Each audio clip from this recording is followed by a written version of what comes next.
તો હવે લાલજીભાઈ, આપણે તમે આ પ્રાકૃતિક ખેતી તમે કેટલા સમયથી આ કરો છો?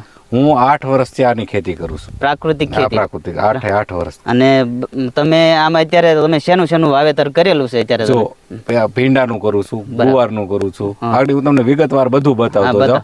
અત્યારે અમારું આ ભીંડાનું વાવેતર છે. આ જે આપણે ટોટલ આની આપણે કાસરી બનાવીએ છીએ. હા, બરાબર. આપણે જે છે કાસરી બનાવવા માટે જ છે. પ્રાકૃતિક રીતેનો સંપૂર્ણ આપણે જે તમારી ત્યાંથી જે આપણે સ્લરી લાવીએ છીએ, લીલા શાકભાજી ને ફ્રૂટ ની સ્લરી લાવીએ છીએ, એ સ્લરી જ આમ આપણે પાઈએ છીએ. પાણી સાથે ડ્રીપમાં આપીએ છીએ. એટલે આનું જે રિઝલ્ટ છે એ રિઝલ્ટ તમે તમારી હાથે જુઓ. બરાબર. ખેડૂત મિત્રો, આપણે લીલા શાકભાજી અને ફ્રૂટની સ્લરી તમે જે વિડીયોમાં જોઈ રહ્યા છો, એ સ્લરીનું પાણી સાથે આપણે ડ્રીપમાં આમાં આપે છે પાણી સાથે. અને તમે જોઈ રહ્યા છો એની ગિરનરી, આ લીલા શાકભાજી અને ફ્રૂટની સ્લરી તમે જે વિડીયોમાં જોઈ રહ્યા છો ને, એનું જ આપણે આમાં પાણી સાથે પીએચ સાથે આપી રહ્યા છે.